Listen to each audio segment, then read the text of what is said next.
崇祯死后才猛然发现，大明王朝覆灭的原因根本不是魏忠贤，也不是李自成和皇太极，而是他最信任的东林党。只因300年来，崇祯的亡魂在人间飘荡，眼睁睁看着清兵入关，却又无能为力。最终大清坐稳江山，他再也承受不住内心的煎熬，彻底昏死过去。在醒来时，他就看见周皇后正红着眼圈，焦急地晃着他：“陛下，陛下醒醒！国库一时没银子，可臣妾当年在王府时还攒了些私房，臣妾再去求求皇嫂，咱们一起凑凑，总能把皇兄的丧事办妥当的。”周皇后一身华服，头发梳得端庄，此时却哭得脸上泪痕交错，声音也带着哽咽：“朕真的回来了。”崇祯清楚记得这一幕，这正是皇兄天启皇帝刚驾崩那会儿后宫里的情景。他登基之后，为了稳住潮局，拉拢文官，立刻下旨清算阉党，把魏忠贤抄家，又把东林党那批人召了回来。一顿雷厉风行之后，轮到给皇兄办丧事了。可礼部和宗人府递上议程清单，他向户部要钱时，那些前几天还高呼圣明，夸他铲除奸贼的官员，竟齐刷刷跪了一地，哭哭啼啼地说国库空空，再也拿不出这笔银子。那单子上的数目已经省了又省，再削减恐怕都比不上亲王的规格了。就这点钱，国库都拨不出来。回到后宫，想到自己接了皇兄的江山，却连场像样的葬礼都给不起，他又气又无力，冲周皇后发了一通火。发泄完了，自己也瘫坐在地上，哭着哭着就昏了过去。朕回来了。没想到他竟然带着记忆重活了一遍，回到了刚登基的时候。这种离奇的事，对已经飘了300多年的崇祯来说，倒也不算太惊讶。300年来，他从最初的慌乱无措，到后来的暴怒发狂，慢慢也明白了，大概是老天爷给他的惩罚吧。到后来，崇祯渐渐看开了，只是冷眼旁观这世间的变化。在这300多年里，他反复回想自己从登基到上吊的每一步，哪件事做错了？如果重来一次，能不能就得了大名？好像老天爷真听见了他的心声，就在千禧年元旦这天，让他重生回了最初的时候。感谢上天，给朕重来一次的机会。对重生这事，崇祯只平静地说了这么一句：既然回来了，就必须抓紧时间。崇祯心里清楚，再过不到1年，建奴就会破关而入，从山西一路打到京城。那一仗折了无数将领兵马，也彻底打垮了大明的气数。从此以后，大明开始走下坡路。他转过头看向周皇后，他眼泪还没干，眼睛红肿，望着他的眼神里却全是担忧和温柔。崇祯伸出手，轻轻抹掉他鼻梁边将落微落的一滴泪。周皇后身子微微一颤，向后缩了半分。从前做信王时也好，登基之后也罢，皇上向来手里克制，温雅端正，就算对他这个正妻，也是相敬如宾，从没有过这样亲密的举动。崇祯心里却浪潮翻涌，一举一动还留着重生前那个时代的一些习惯。他还是第一次这么认真地看自己的皇后。眼前的周皇后两眼哭得肿肿的，崇祯看着，心里像被针扎过似的，又疼又怜。他站起身，顺手把还跪坐在地上的周皇后扶了起来，脸上先前因为银子而起的怒火和阴沉，这时已经散了，换上了一种从容，近乎云淡风轻的笑意。玉凤，别难过了，银子的事该朕来操心，你在后宫好好陪着皇嫂。皇兄刚走，他伤心过度，你得替朕照顾好他。周皇后听了，猛地抬起眼，不敢相信地望着崇祯，嘴唇动了动，一时说不出话来。玉凤是他的闺蜜，成婚这么多年，不管人前人后，皇上从来没这样叫过她。这眼神，这语气，这突如其来的亲近，要不是多年夫妻，周皇后几乎要怀疑眼前这人是不是换了个人。崇祯却没再多说，安抚地拍了拍他的手背，就转身朝殿外走去。大办，王大办在哪儿？不多时，司礼监掌印太监王承恩弓着身子快步走近，跪下来听命。奴婢在，去把魏忠贤带到暖阁等着。另外，你再给朕准备点东西。先皇的遗体怕是都快放不住了，却没钱下葬。换做以前的崇祯，这时候大概已经在琢磨变卖宫里什么东西来凑钱了。但现在的崇祯，他决定先拿东林党开刀。在那飘荡的300年里，崇祯反复琢磨自己当皇帝时的每一个决定，想找出挽救大明的方法。最后他终于明白关键。建奴人流传一句话：清兵不满万，满万不可敌。同时，明军也有一句话：明军不满饷，满饷不可敌。所以银子就成了最要紧的一环。大明有没有银子？上吊之前的崇祯以为没有，可魂魄飘荡时，看见闯贼进城，清兵入关之后，那些他曾视为心腹的大臣，有的向敌人献出比国库还多的金银，有的被抄家，家里藏的钱比皇宫内库还多。所以大明有没有银子？有，就在那群朝中大臣家里，就是那群崇祯前世当成肱骨之臣的东林党和其他文官。怎么从这群钱袋子手里把钱弄出来？崇祯想过无数办法，最后选了一个让他自己都吃惊的方案，靠魏忠贤。这时的魏忠贤已经被他下旨清算，失了势的9000岁，府里早已冷冷清清。以前巴结他的什么五虎、五彪、10狗、10孩儿、40孙，早跑没影了。现在还在身边的，只剩阉党的死忠。内奸王体乾和兵部尚书崔成秀，府里刚被抄完，到处空荡荡的，他们只找到几把断了腿的椅子，勉强坐着。此刻，三人头顶仿佛笼罩着一片乌云，每个人的脸色都难看的要命。干爹，崔成秀先开了口，自打皇上抄家的旨意下来，整个朝廷都疯了，几乎人人都在上奏折，要把您往死里整我。魏忠贤整张脸冷得像结了冰，我看这帮文官是巴不得我早点死。不管怎么说，这回去凤阳，干爹您一定得多加小心。那帮文官翻脸比翻书还快，跟狗没什么两样。儿子总觉得他们半路就会下黑手，一群跳梁小丑罢了。魏忠贤似乎还留着几分底气，他们根本不懂咱们这些人存在的意义。皇上也一样，等他被那帮东林党坑够了，自然会把咱家从金陵接回来。这时，王体乾打断了魏忠贤的话：“魏公公，您觉得眼下陛下对东林党是什么态度？”王体乾以前是魏忠贤的上司，后来魏忠贤得势，他主动让了位。正因为这份让，魏忠贤一直把他当自己人。魏忠贤沉默片刻，答道：“说言听计从事过了，但最近皇上特召回来的那几个东林党人，只要上奏，皇上几乎没有不准的。”王体乾再次重重叹了口气：“那要是东林党那帮人联名上折子，要皇上处决你呢？”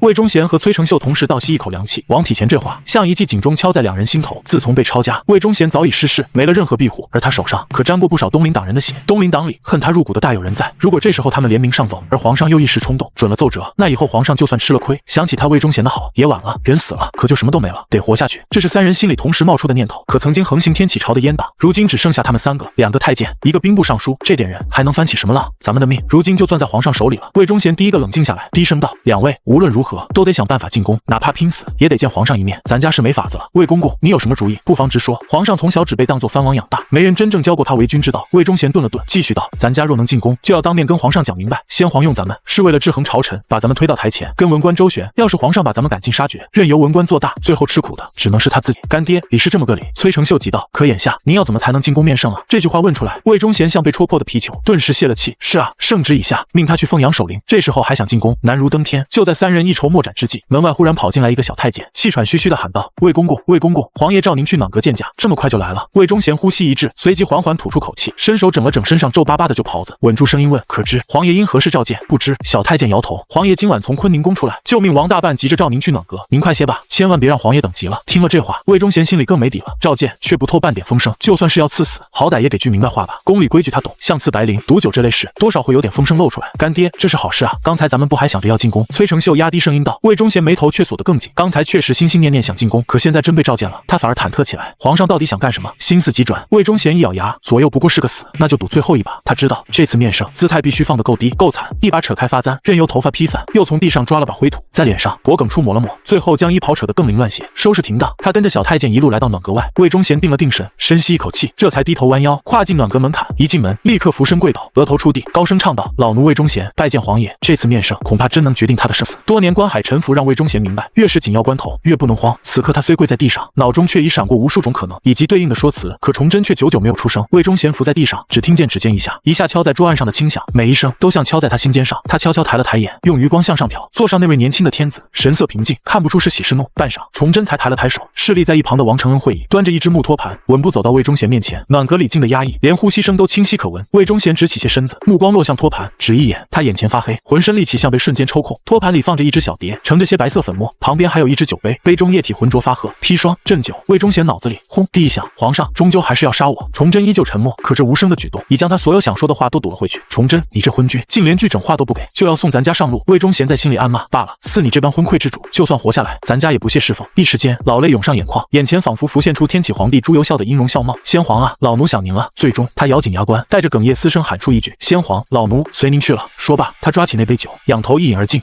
酒液入口，魏忠贤整张脸都皱成了一团，酸得他五官几乎挪位。好酸，这是醋？怎么是醋？还没从酸劲里缓过来，他脑中却猛地一亮，是醋！皇上没想杀我。心一横，他又伸手拈起一撮那白色粉末，送进嘴里，咸的，咸。现在知道。崇祯的声音终于缓缓响起，平静里带着一丝难以捉摸的深意。盐打哪头咸，醋打哪头酸了。崇祯的生死考验加上现在的问话，彻底打乱了魏忠贤之前做的所有应对准备。虽然现在脑袋还是蒙蒙的，但魏忠贤知道，好像皇上真的不想杀他，这也使之前对皇上的偏见完全改观了。知道了，老奴知罪，老奴罪该万死。魏忠贤反应过来，立刻砰砰磕起头来，额角撞在地砖上，一声比一声响。在鬼门关转了这一圈，他彻底明白了，崇祯没打算让他死，后面一定还有别的吩咐。他现在要做的就是趴得够低，听话到底。万死，你倒是会说。崇祯冷笑一声，看看这些，他手一挥，几个小太监抬着一个小担架过来，上面堆着满满的奏本，往魏忠贤面前一放，参你的折子，叠起来比人还高。魏忠贤，你这可是破了我大明的记录。听完崇祯那番话，魏忠贤刚因促言而稍缓的心，又被眼前堆积如山的奏折给狠狠攥紧了。他知道这位皇上还是姓王时，就对文人颇为看重，甚至隐约同情过东林党那一派。如今不赐白绫，不赐毒酒，却搬出这么一座奏折山，难不成是要用这些文人笔墨来治我的罪？刚放下的心一下子又提到了嗓子眼。看着魏忠贤再次被吓得脸色发白，崇祯脸上虽然挂着冷峻，心里却松了一口气。在崇祯的计划里，对抗东林党和文官士绅集团，从他们身上搜刮自己宏图霸业的启动资金，魏忠贤可是关键的一环。魏忠贤啊，魏忠贤，这么好用的一把刀，我怎么舍得轻易毁掉？剑敲打的差不多了，崇祯也收了收那股压迫的气势，大棒挥过了，该给柯田枣了。魏忠贤，他语气稍缓，朕问你，先皇待你如何？跪在地上的魏忠贤知道皇上要说正题了，赶忙答道：皇上明鉴，先皇对老奴有天高地厚之恩啊。好，崇祯语气平静，从御案后绕了出来，慢慢踱到魏忠贤身前。先皇待你不薄，他是朕的兄长，将江山托付于朕，他的身后事，朕自然要办得风风光光。皇上圣明，先皇在天之灵必定欣慰。魏忠贤暂时还猜不透崇祯心思，只能顺着话应和。可是崇祯脚步一顿，声音沉了沉，朝廷如今连给先皇办葬礼的银子都凑不齐。魏忠贤立刻听出话里的意思，这是要钱。他赶紧接话：皇上，老奴愿献出所有家财，送先皇最后一程。可话说出口，他却看见崇祯的脸色一点一点冷了下去。你的话太密了。魏忠贤浑身一僵，立刻把头压得更低，就凭你。崇祯的语气里带着淡淡的嘲讽：你在外头的几处宅子，朕早已下旨抄没，你还想献银子？你如今还有银子可献吗？这话像盆冷水，把魏忠贤彻底浇醒了。是啊，他已被抄了家，早不是当年那个能一掷千金的9000岁了。银子这把曾经无往不利的刀，如今他自己也握不住了。看着魏忠贤失魂落魄，几乎瘫软的模样，崇祯知道火候到了，不再绕弯子。他转身从案上取过一本奏折，朝着魏忠贤问道：朕问你，你的家产拢共能折多少银子？魏忠贤从恍惚中挣扎出来，声音发颤，回皇上，老奴未曾细算过，但古玩字画、金银田宅加起来，大约2000万两吧。飘荡了300多年的崇祯自然不会惊讶，他早对魏忠贤的探墨数额心中有数，将手中那本奏折丢到魏忠贤面前，看看这个。魏忠贤颤抖着手拾起奏本，翻开一看，瞳孔骤然收缩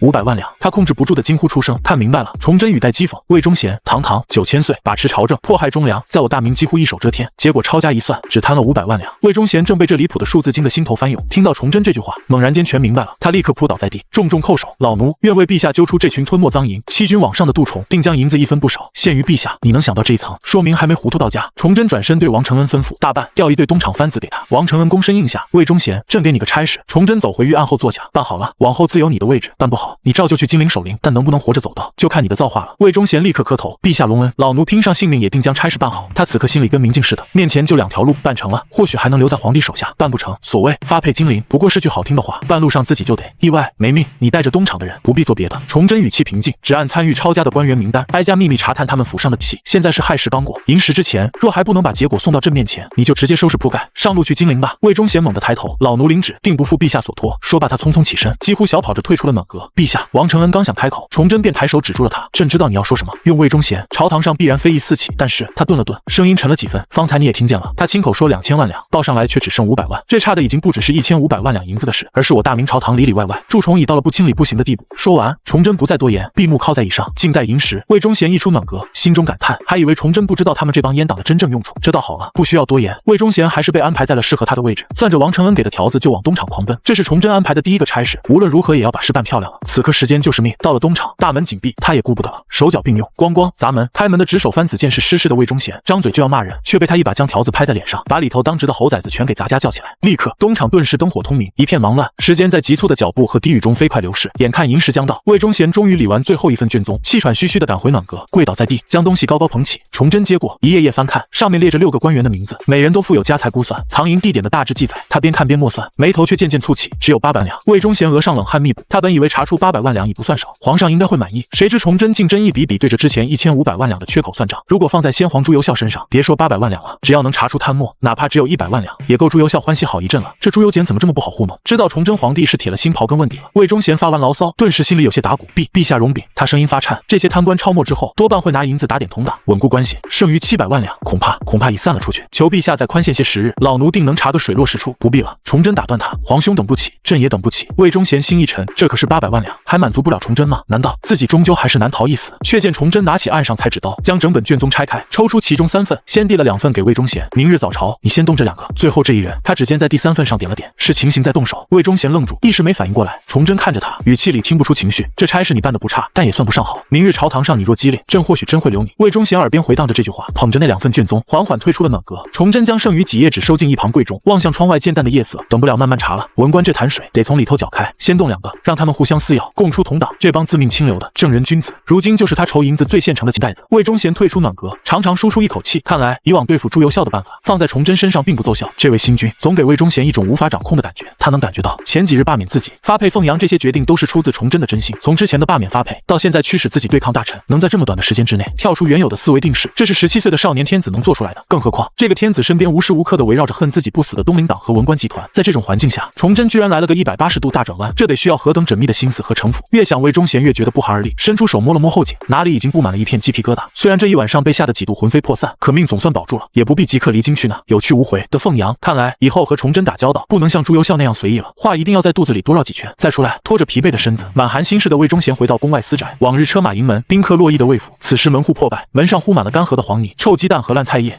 虎落平阳，这才几天，就有狗腿子忍不住上来踩咱家一脚。他低骂一声，推门而入，宅内一片死寂。崔成秀和王体乾早已不见了踪影。魏忠贤原以为2人离去后，自己这座宅子已经没人了，却瞥见正堂里竟透出灯光，他心下一紧，轻咳一声试探，屋里随即传来一道温软的声音：“谁啊？是老魏回来了吗？”只这一句，魏忠贤浑身一颤，眼眶瞬间湿润。是客是他在宫中的对食，如今这世上最记挂他的人。他魏忠贤历经3朝，起落见惯，自诩心硬如铁。这次被贬凤阳，也自以为能了无牵挂。可柯氏这一声轻唤，却将他心里那块冷铁彻底武化了。他3步并作2步冲进正堂，果然看见柯氏独自坐在中央的椅子上，灯光映着他憔悴的脸。魏忠贤喉头哽咽，说不出话，只颤巍巍伸出手，轻轻抚上他的肩。老魏，柯氏含泪道：“下午陛下来找过我，说我不宜再留宫中，我出宫后无处可去，陛下便派人将我送到这儿。陛下天恩，你可要好好的。”话未说完，他已泣不成声。魏忠贤紧紧抱住他，牙关咬得咯咯作响，心里却如沸水翻腾。皇上，从今往后，我魏忠贤这条老命就是您的了。如果之前在暖阁的奏怼只是吓住了魏忠贤，那送客是出宫交给魏忠贤，这一招彻彻底底的征服了魏忠贤。两人并未温存太久，天色降明，已近早朝时分。魏忠贤取出2样东西，对客氏轻声道：“来，帮咱家换上。”客氏望去，眼泪又簌簌落下。那是一件灰色的囚衣和一副沉重的枷锁。午门外，等候上朝的官员三三两两聚在一处，低声议论着今日的奏议。木斋公听说昨天晚上皇上居然召魏忠贤进宫了。刑部尚书乾隆熙靠近礼部侍郎钱谦益，低声道：“老夫也得到信儿了。”钱谦益的眉头皱成了一个川字。据说召见完，那阉贼跑到了东厂，寅时时分又跑回了宫里。东林党在天启初年以心血同窗的名义结党占据了吏部、督察院这些主要部门，吏部管升迁，督察院管监察，把持这2个要害部门后，原本朝堂的起处这等党派全被打压的抬起头。被排挤的官员们为了生存，不得已依附于魏忠贤的阉党。朱由校本人沉迷木工，平时批红奏议的权力就给了魏忠贤，加上身边阉党的不断游说，没过多久，东林党就被朱由校下旨清算。大清洗之后，幸存下来的东林党骨干成员全部蛰伏起来。崇祯登基后，这帮东林党就像是下雨后墙根的狗尿苔一样，争相窜了出来。原本就依托文官集团才登上皇位的崇祯，十分推崇东林党。登基后，即刻照狗尿苔，不幸存的东林党人入朝为官。这钱谦益和乾隆熙就是东林党的骨干成员。虽然乾隆熙的尚书衔要比钱谦益的侍郎高，但钱谦益在东林内部更趋向于精神领袖的地位，所以东林内部一直以钱谦益马首是瞻。得到钱谦益的消息确认，乾隆熙不自觉地捋上自己的胡子，有些忌讳的小声道：“陛下该不会是又要启用阉贼吧？这正是老夫担心的。如果皇上派阉贼差事，哪怕只是个小差事，阉党尚书将功折罪，这阉贼怕是会缓过这口气。现在最重要的是，经过昨晚，咱们摸不准圣意了。木斋公今天早朝是否可以投石问路？”钱谦益闻言点了点头，接着目光落在身旁一个年轻的御史身上。御史刘松马上作揖道：“是。前日皇上下旨让弟子查抄阉贼府邸，已经完成。昨日晚间弟子将一应事宜写好了奏折，正等今日上朝呈奏皇上。”“好，刘松，等会儿上朝你先奏报，探探皇上口风。若是……”钱谦益话还没说完，就听到一阵哗啦啦的铁链声由远及近，众人抬头望去，只见魏忠贤身着囚服，脚戴镣铐，颈扛木枷，正一步步朝午门走来。不少官员顿时脸色铁青，恨得牙痒，却一时无人敢出声。毕竟被这9000岁压制多年，许多人骨子里仍存着惧意。魏忠贤这身打扮，着实看呆了钱谦益几人。木斋公，阉贼这身打扮，难道是已经被皇上定罪了？原本还在猜测崇祯意图的钱谦益几人，脸上顿时浮现了一片红光。是了，昨晚皇上召见阉贼，肯定是定罪了，不然今日阉贼不可能是这身打扮。刘松，你要扬名了。钱谦益刚要勉励今日打算上折子参魏忠贤的弟子刘松，突然发现刘松窜出了人群，居然在指着魏忠贤的鼻子骂大街：“阉贼，你也有今日！”御史刘松捋胳膊挽袖子，凛然是要展开一场骂战。见魏忠贤面无表情，刘松更来了劲，声音拔得更高：“阉贼，你结党营私，把持朝政，卖官鬻爵，祸乱朝纲，本官恨不得生啖你肉！”他越骂越激动，周围一些官员也跟着低声叫好，气氛渐渐躁动起来。聒噪，这帮穷酸除了会骂人，就剩下造粪的本事了。魏忠贤暗骂一声，也不恼，只斜眼睨着这群跳脚怒骂的清流，心中冷笑：“闹吧，尽管闹吧，待会儿上朝，看你们这群穷酸还能不能笑得出来。”上朝，随着小太监一声高唱，午门外的朝臣们停止喧哗，整肃衣冠，依次步入宫中。奉天殿内，崇祯早已端坐在龙椅上。其实魏忠贤离去后，他根本没能合眼，就在暖阁里边喝茶憋天亮，已经300多年没坐在这个位置了。要说心里完全不虚，那是假的。对照着准备好的执行方案，仔细核对着重生后这一晚的种种安排，下注魏忠贤，又把客氏送到他身边，一手大棒一手甜枣，还给这个本该发配的人画了章，还能留下当差的大饼。想来魏忠贤应该暂时拿下了，可满朝文官呢？今天他把魏忠贤从发配路上拽回来，直接拎到朝堂上，那帮文官恐怕得像嗅到腥味的苍蝇，一窝蜂扑上来。虽然手里攥着些把柄，但回头看看自己这边，除了一个失势的魏忠贤，还有什么？真能压得住这场面吗？想到这儿，崇祯下意识瞥了眼身侧的王承恩，这位贴身太监不光是他的大伴，他清楚的记得自己自缢后，这个大伴也随自己而去了，不可谓不忠。如今东厂和锦衣卫都在王承恩手上，算是自己最能直接指挥的鹰犬。可鹰犬也是要吃饭。崇祯突然意识到，300年岁月中自己漏算了一步，国库空虚，厂卫已经欠饷很久了。魂游时，自己可是看到过无数饿昏了的厂卫，无奈之下投靠了朝中的文官。现在这群饿久了的厂卫是否还靠得住？越想，崇祯心里越没底，就这么干坐着，直到文武百官陆续进殿，排列整齐，他才定了定神。朝议过后，大臣们先奏了几件不痛不痒的琐事，接着整座大殿便陷入一种诡异的安静。所有人，无论皇帝还是臣子，都在等那个名字被提起。果然，静默没多久，先前在午门外骂过魏忠贤的御史刘松率先出列：“陛下，臣有本奏。”来了。崇祯心底暗叹，该来的躲不掉。讲，臣参奏原司礼监掌印太监魏忠贤。刘松高举奏折，声音铿锵。王承恩上前接过，转呈御前：“魏忠贤结党营私，把持朝政，卖官鬻爵，祸乱朝纲。臣前日奉陛下旨意，查抄其府邸，超出金银珠宝，古玩字画无数，粗估折银500万两。500万两四字一出，殿中顿时一片哗然，百官交头接耳，难掩震惊。这数目放在任何一招都是巨款，何况如今大明岁入也不过300-400万两。崇祯早就看过刘松的奏折，可以说对奏折上的内容已经了如指掌。刘松很满意这反应，接着高声道：“陛下，如今国库空虚，边军连年欠饷，黄河灾民遍地，魏忠贤实乃国之巨赌，臣请陛下将此辽处以极刑。”说罢，他进府邸嚎哭起来。钱谦益很满意自己弟子奏报和造出的气氛，暗中摆了摆手。东林一系的官员紧跟着出班，全都开始伏地痛哭，这哭声好像会传染似的。其他曾被魏忠贤压制的朝臣也陆续加入，一时间奉天殿里哀声一片，宛如灵堂。此时的钱谦益掩面伏地，虽然嘴里不断发出哭嚎的声音，但心里却在偷笑。火已经烧起来了，老夫不信皇上不会惩治魏忠贤那阉贼。按以往惯例，年轻皇帝遇到这场面，唯一的应对就是把魏忠贤钱押上殿来，让众臣骂个痛快，再推出去千刀万剐，事儿也就结了。果然，龙椅上的崇祯似乎正中他下怀，重重一拍玉案，怒喝道：“好一个国之巨度！来人，把魏忠贤给朕押上殿来！”不多时，殿外传来铁链拖地的哗啦声响，崇祯却微微一怔：“我没让他这副打扮啊！”只见魏忠贤身着囚服，脚戴镣铐，紧扛木枷，一步步挪到大殿中央。这全套刑具的架势，连崇祯都看了。不等他开口，魏忠贤已扑通跪倒：“罪奴魏忠贤，叩见皇上！”崇祯高坐龙椅，将殿下一切尽收眼底。百官见魏忠贤主动请罪，束手待毙。有人已压抑不住兴奋，低声叫好。而魏忠贤虽身披刑具，从进殿到下跪，目光却始终落在自己身上，那眼神里的意味，崇祯竟能读懂1、2分。好个魏忠贤，不愧是混过3朝的老狐狸，精得跟什么似的。扫视殿下这群激动难耐的清流，心底暗笑，就凭你们这些生瓜蛋子，也想扳倒他？一时玩心兴起，崇祯顺势喝道：“魏忠贤，你既已知罪，还有何话可说？老奴受先皇隆恩，无以为报，唯愿追随先皇于地下。”魏忠贤跪在一旁的刘松像是专为骂人而活，猛地跳起来：“你还有脸提先皇？先皇待你何等信任，授予你何等权位？你呢？贪赃枉法，把持朝政，你就是趴在大明身上吸血的蠹虫！”刘松这一骂，如同网油锅里泼水，满殿大臣顿时群情激愤，围着魏忠贤唾沫横飞，骂声不绝。魏忠贤却丝毫不慌，他抬起头，左右瞥了瞥，又望向上方面无表情的崇祯：“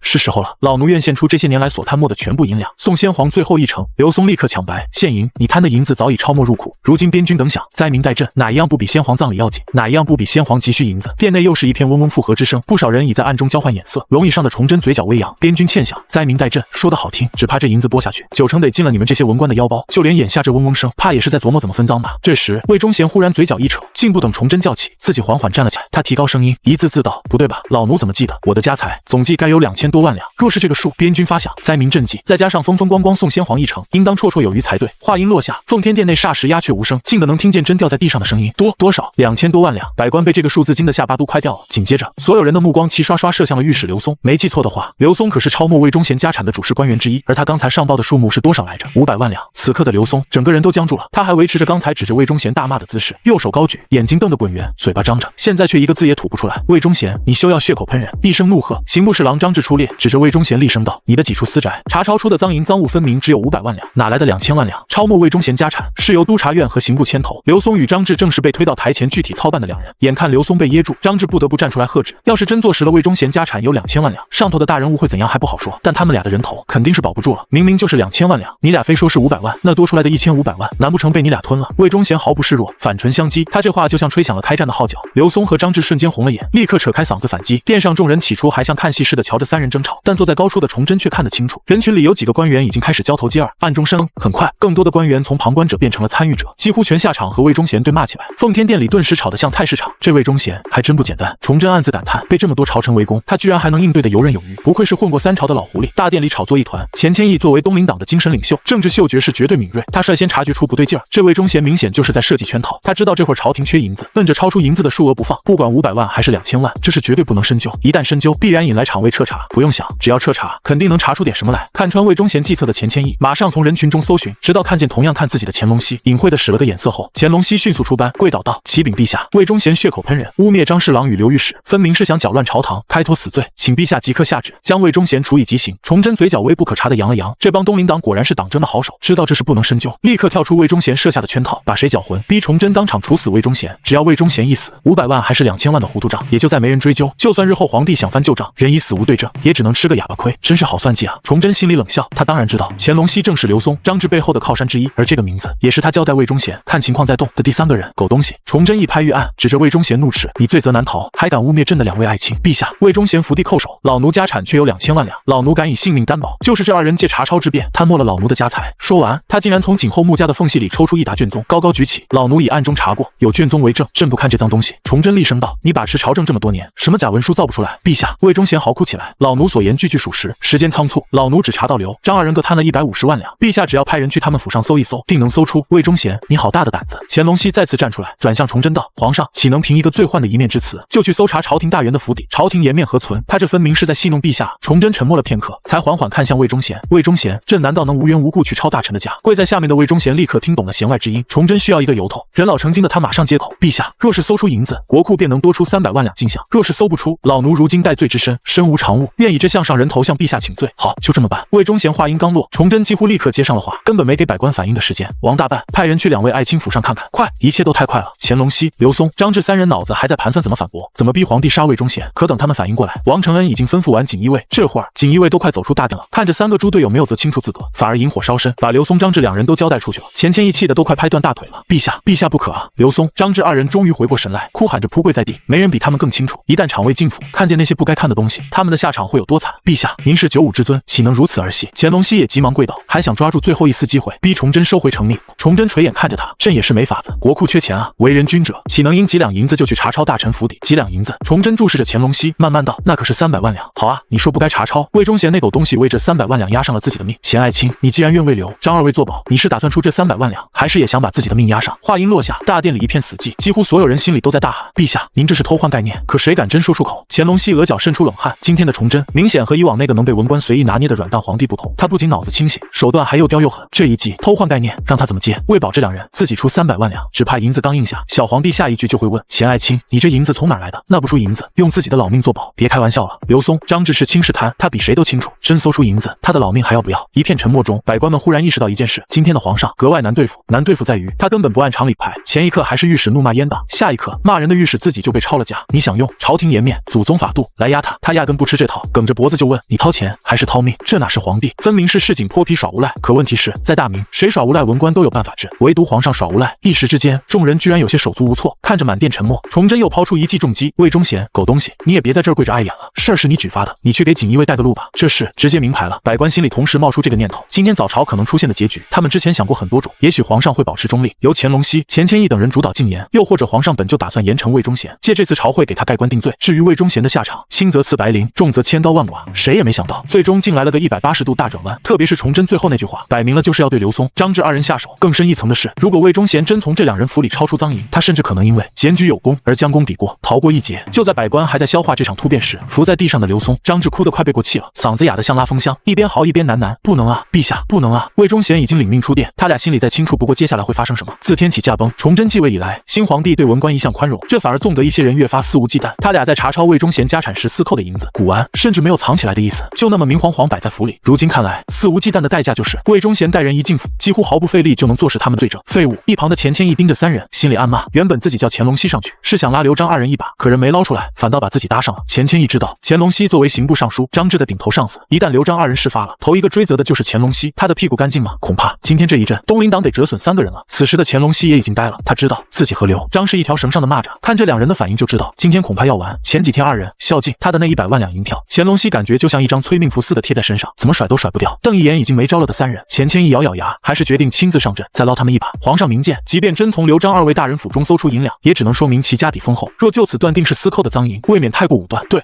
陈家中本就殷实，那些都是祖上留下的。刘松、张志像是抓住了救命稻草，扯着破锣嗓子急忙喊道。崇祯挑了挑眉，那倒是朕错怪2位爱卿了。他顿了顿，语气忽然一转，可朕记得昨日朕想让诸位爱卿为先皇葬礼捐些银子，你们个个都说家无余财，日日吃糠咽菜。没错，朕记得很清楚，就是你们俩，还说愿捐出1年的俸禄，对不对？刘松、张志瞬间僵住，张着嘴，愣愣地看着崇祯。这就稀奇了。崇祯声音冷了下来，家里明明有钱，昨日却跟朕哭穷，狗东西，你们这可是欺君之罪。2人吓得同时抽了口气，眼睛一翻，直接晕死过去。私扣赃银，数额再大，最多是掉脑袋，可欺君之罪，搞不好就是全家，甚至全族一起上演狗东西。崇祯用整个大殿都能听见的音量冷冷骂了一句，随后站起身，拂袖走向偏殿。皇上走了，掌印太监并未传旨退朝，百官只能继续呆立殿中，鸦雀无声。当然，刘松和张志是躺着的。崇祯走进偏殿，确认四周无人后，这才长舒一口气，整个人瘫进椅子里。300年没当皇上了，猛的一下真有点不适应。这一身朝服，坐在那把高高的龙椅上，还得时刻端着威严肃穆的架子，光早朝这一会儿，体力就跟不上趟了。更累的是心思，朝堂上那群人，个个如狼似虎。为什么说如狼似虎？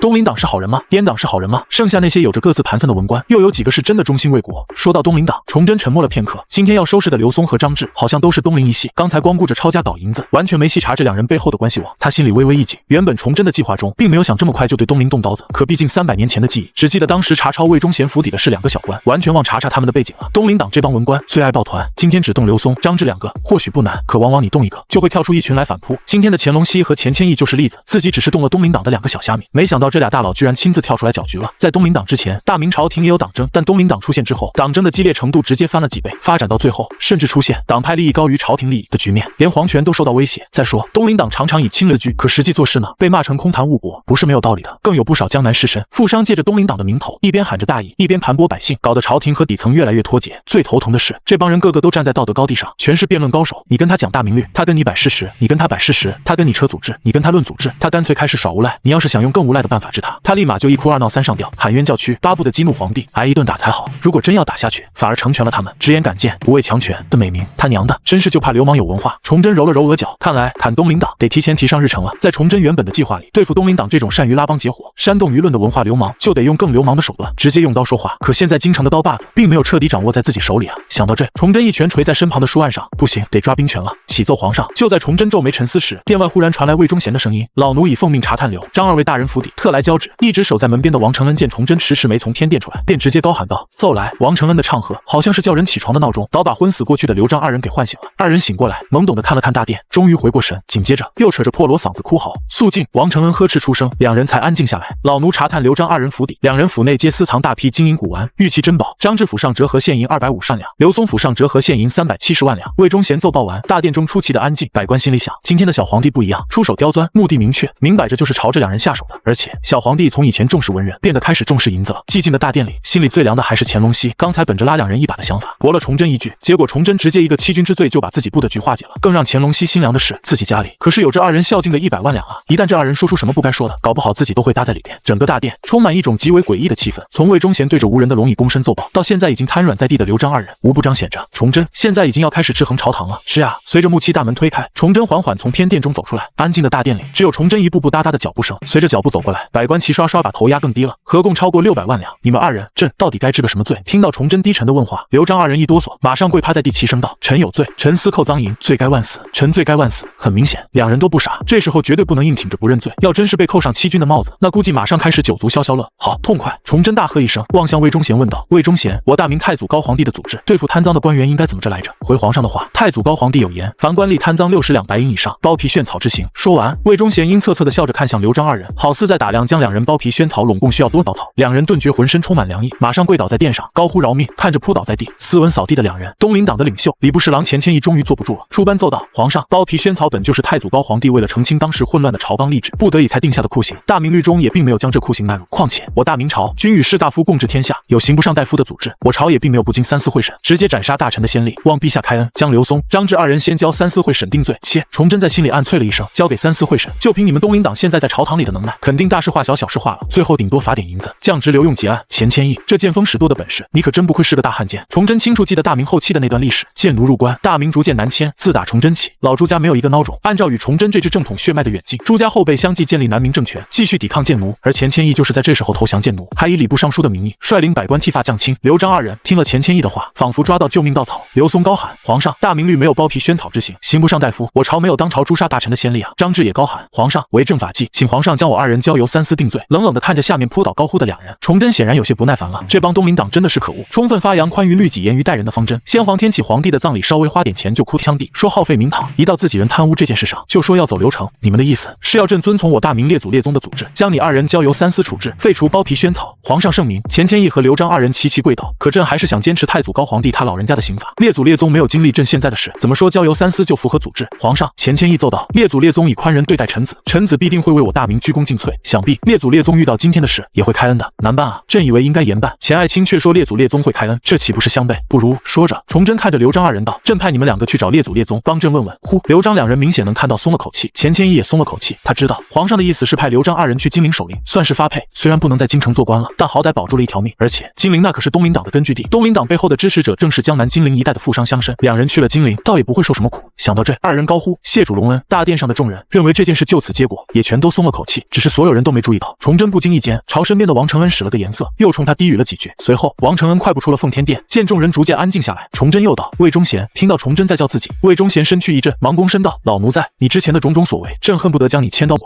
老奴有罪，老奴万死。”虽然嘴里说着万死，但魏忠贤知道今天这一关自己算是过了，现在只是做做样子。百官听了崇祯的话，心里也同时暗呼：今天的主题处置魏忠贤来了。但念你侍奉先皇有功，加上今天你探查出了刘张两个贪官家中合共600万两银子，也算是送了先皇最后一程。说到这，崇祯一顿，环视殿里众人一圈后道：“以后你就给朕做司礼监秉笔太监，在东封场，认个副提督吧。轰！崇祯说出这话，奉天殿里直接炸了。什么？今天不是要上演清算魏忠贤的戏码吗？怎么还变成了表功现场了？要知道，宫里最大的太监是司礼监掌印太监，其次就是司礼监秉笔太监。掌印太监只有一个，以前是魏忠贤，现在是王承恩。秉笔太监算是掌印太监的副手，可以有4到5个。这意思是魏忠贤这个大魔头，只是由掌印太监降级到了秉笔太监，降了1级。还有东厂副提督，这是什么鬼？东厂原本就是魏忠贤在掌控，由正转副，也并没挪窝。这就是传说中的自罚3杯。老奴谢主隆恩。群臣还没完全回过神，魏忠贤已经扑通一声跪倒在地，叩头谢恩了。大殿里最窝火的就是钱谦益、乾隆熙这帮东林党人，本来盘算的好好的，今天就在这朝堂上把魏忠贤的狗命了结了。谁成想今天的皇上跟换了个人似的，让他们有种抓不住的感觉。一向自视甚高的钱谦益，从头到尾都没真正在意刘松、张志2人贪污的事实，这重要吗？在东林党这帮宽以待己、严于律人的人看来，根本不重要。重要的是，以往对他们几乎言听计从、任由摆布的崇祯皇帝，今天居然调转枪口，朝他们东林党下手了。没管殿中百官各怀鬼胎的心思，崇祯继续开口道：“魏忠贤，既然刚才查探刘、张2人府邸的是你，那抄家这事也由你带着东厂和锦衣卫去办吧。抄出来的赃银，拿出100万两，用作先帝出殡的丧仪费用。”对崇祯这2道旨意，百官倒没出声反驳。在他们看来，抄2个小官的家，挪100万两赃银给先帝办丧事，都是小事，加起来都没皇上今天态度的转变来的重要。其实崇祯刚才的话故意漏说了一点，抄家这种差事，按理该由刑部、督察院这些朝廷衙门去办。查抄完了，给皇上递个总结奏折，赃银押送户部国库。但崇祯指明让魏忠贤带着厂卫去，意思就深了。厂卫是皇上的私人爪牙，派他们去，明摆着就是不想让朝廷的人插手抄家过程。百官一时都摸不准皇上的脉，全在琢磨崇祯今天为何变脸。对于抄家这种小事，只好先保持沉默。而崇祯呢，压根就没打算把这笔赃银送进国库，至于用在哪里，刚才在偏殿，他心里已经有谱了。见百官不再吭声，崇祯摆了摆手，王承恩会议，拉长声音高喊：“退朝！”出了奉天殿，乾隆熙快步追上走在前面的钱谦益，压低声音急道：“穆斋公，今日这事。”话没说完，钱谦益立刻用眼神制止了他。等走出老远，跟身后的大臣们拉开距离，钱谦益这才开口，声音里透着凝重：“皇上今天太反常了。”何止反常？乾隆熙重重的点头，心有一计。刚才我替那2人辩解时，感觉皇上的眼神冷得像是要活吞了我。当初咱们发动文官力量，福兴王上位，就是看重他明事理、懂规矩，对我们文官以礼相待，能为我东林冤案平反。可现在看，这崇祯保不齐会反咬我们一口。听了乾隆熙的话，钱谦益眉头紧锁，忧心忡忡。我倒不怕他现在翻脸，我最怕的是咱们不明不白的进入了一盘大棋。大棋怎么说？天启潮时，魏燕打压东林，我等同窗被迫折服，等待时机。崇祯即位，同窗们欣喜若狂，纷纷由暗转明，重归朝堂。今天皇上突然重新启用魏燕，如果这时候对我们东林下手，乾隆熙不可置信地看着钱谦益，声音都有些发颤。不会吧？皇上就算想动手，总得有个由头吧？由头？